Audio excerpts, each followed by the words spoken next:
Whether we like it or not, financial planning is an essential part of family life. Are you doing what you should to plan for your future and your children's education? And if you're separated, are you managing your finances properly? You're about to find out today on Family Matters. Today we'll tackle a topic that probably doesn't get discussed enough: financial planning. Planning for your children's education, planning for your retirement, planning for your dependents if you became disabled or died prematurely. And when a marriage falls apart, post-separation financial planning becomes very important. Let's hear what my guests have to say about all of these aspects of family life. My first guest is Dr. Anthony Hutchinson, a professor and social worker who specializes in financial counseling. Dr. Hutchinson, thanks for being with us. Thank you, Justice Brown. Now, on top of being a social worker, you are also an accountant. Absolutely. I had over 9 years of training in financial accounting. Now, I didn't even know that people can get counseling in financial matters unless they're getting it from an investment advisor or a stockbroker. What kinds of situations do you deal with as a social worker counseling people over financial matters? Well, one of the things we know is in a lot of schools, there's two things that they don't teach us as people: how to have good relationships and how to manage our checkbooks. And essentially, these two factors seem to be the two most important dimensions of what it means to function well and healthy in our society. But why do people need counseling when they do grow up and start earning money?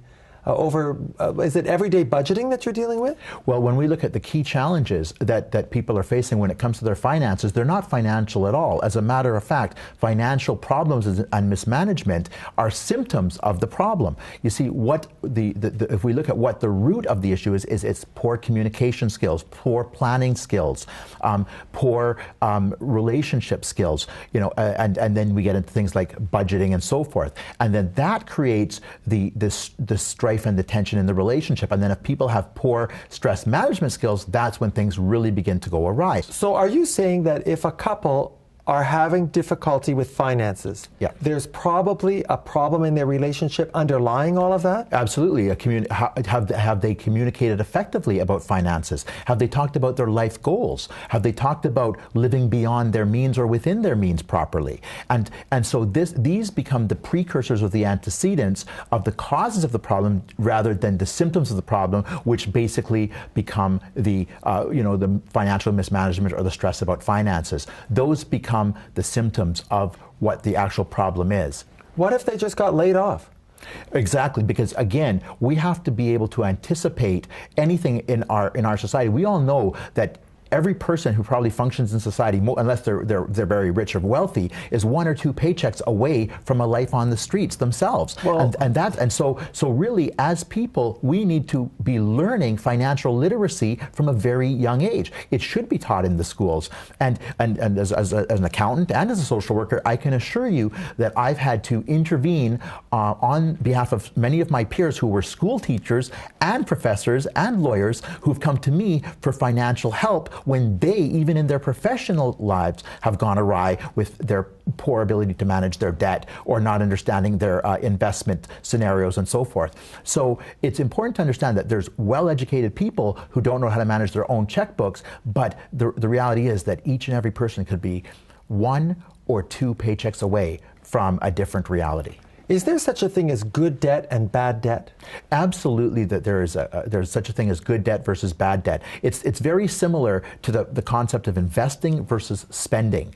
So, for example, you could say if you go into debt to buy a plasma screen TV, it might give you some enjoyment, but is that really good debt? Does it give a return beyond maybe you're wasting your time?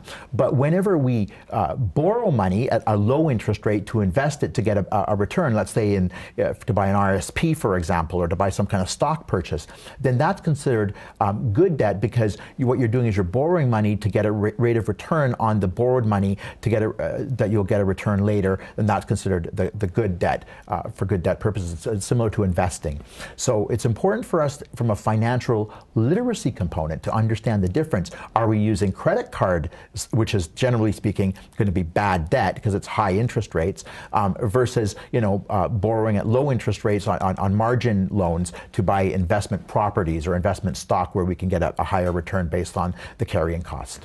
What do you say to parents who are of modest means who can't seem to make ends meet, let alone trying to put some money aside for their children's education? Unfortunately, we live in a market-driven society, and we are shaped by the forces of commercialization and mass marketing.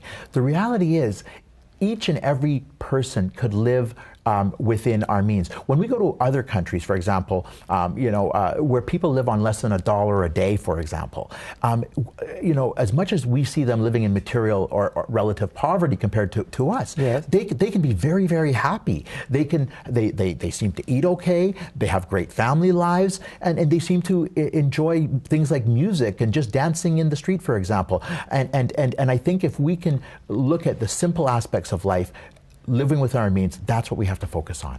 And that's what I think everybody should focus on. We should live within our means and not end up having too much debt that we can't afford to pay. Yes. That's probably the best way to invest in your children's future.